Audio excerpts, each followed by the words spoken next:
อันดังสุดใน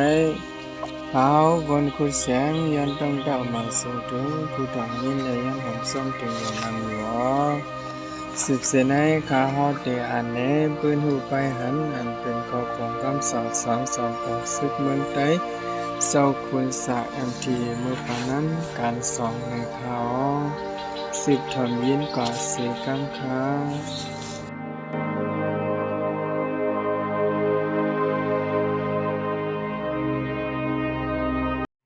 เมื่อนางนาซึกเฮาถึงเมืองยานาย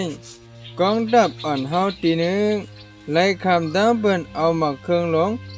หมักความกูเซกูเปิงอ่านปากอ่านเหียงมันยื้อสาตกสาเฮาแห้งถึงดีนาลินกองทัพเฮาปอปังเปียงกว่าสิดาก็เบอสาหักวันเมืองเสือคือสาหักมุกสมยุ่มยามพวนโหยุ่มยามครบวงเตรียมทนก็เอ็มกาไปสอนกันซื้อเฮาเตรียมทนแล้วพวกคนอ่ำตายอ่ำปันตับซุมสั่งว่าซื้อเฮาไหลจุนหลุเนื้อเลยใส่ใจกว่าเศร้าไปมาเจ็บ60ไปคนมาเจ็บก็อ่ำจังเอาออกเลยมาเครื่องลงตรงเสลินกวนปังแปดลูกแท่นครึ่งไปก็ไว้ใจแก่นแข็งเสอ่ำคำสุดหนกึดกนเจ็ดก็ตั้งเมาไอกันไอยามเสเต้าคำยื้อขึ้นผู้เขียนอ่านกันขึ้นมานั่นแหละผู้เขียนป้อไหลหดไปตับเฮาก็อ่ำซุมเป็นอันมีน้ำกัดแก่เขียนมิสรีนาตาเขียดเอาไหลขึ้นก้นมาเจ็บเฮา60ไปไหนลียองย่อเอากุ่งเตะยิงเนินน้ำกัดลองเขียนซึกเฮาเส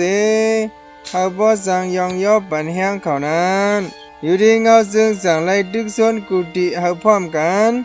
ออกแห้งเงินคำแห้งโคของย่อยย้ำกันหนักปองเป็นไรซ้อมเลยมีเสดนะแจดจังในแหละกุฏิกูตั้งก็บันแห้งมาตั้งน้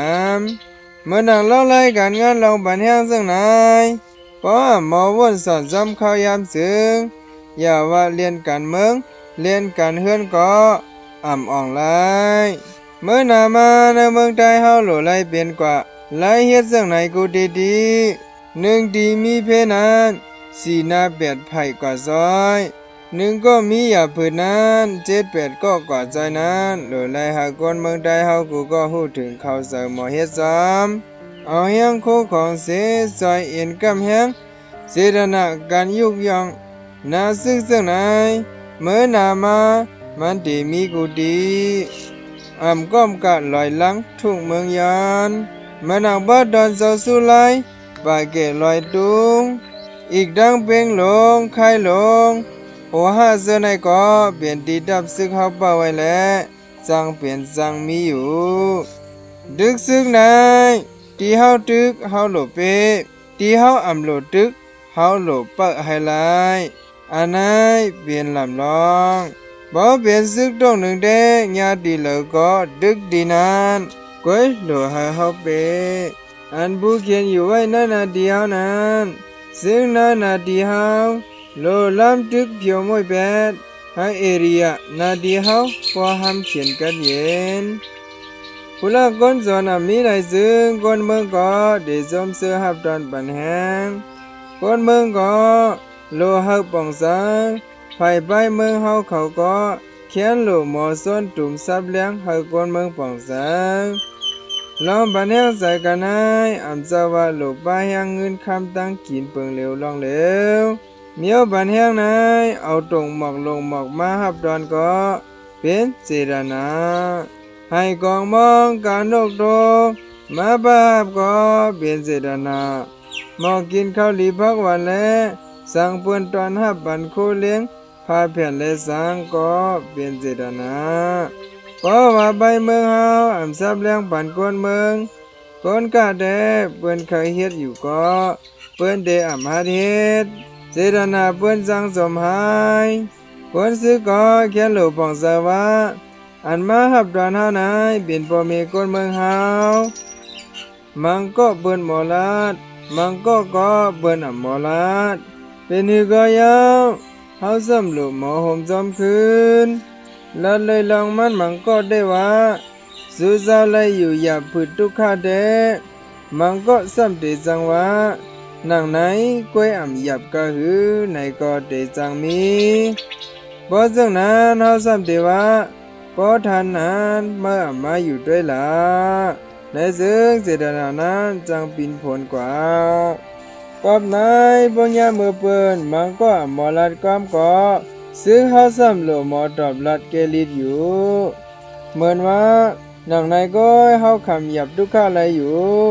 เฮาเฮ็ดได้จับปันตาหน้าผึกตามันอำจักเฮาเฮ็ดได้บ่มีคนเมืองเฮาหยับเสียได้ก็เฮาได้อยู่กว่าคำไรอยู่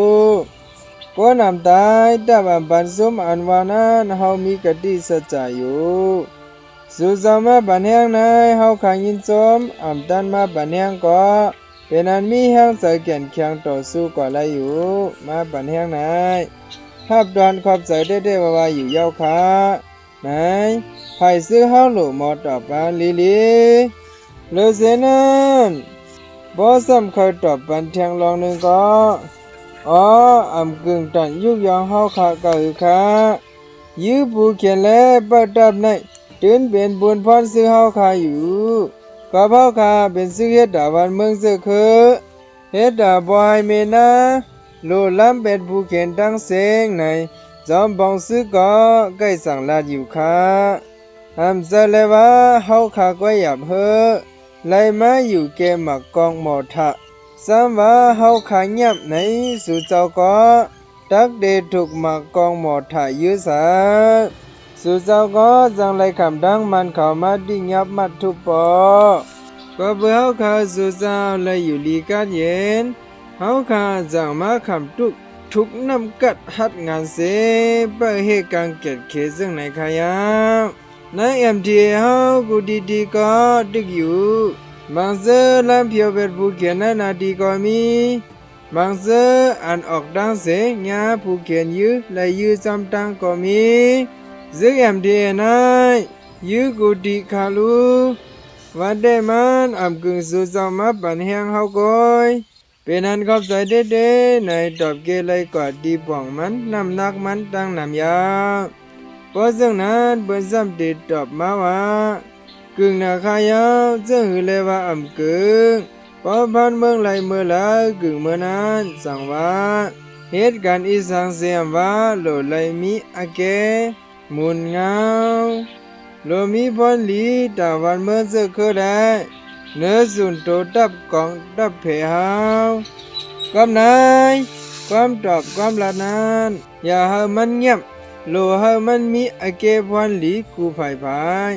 มันสั่งเดเมียนตั้งกันลูกพื้นยาวเฮาเมียกองอยู่ซึกเดเสียมมนเมบกป้องเปิงก้นเปิงกันกูลองนาย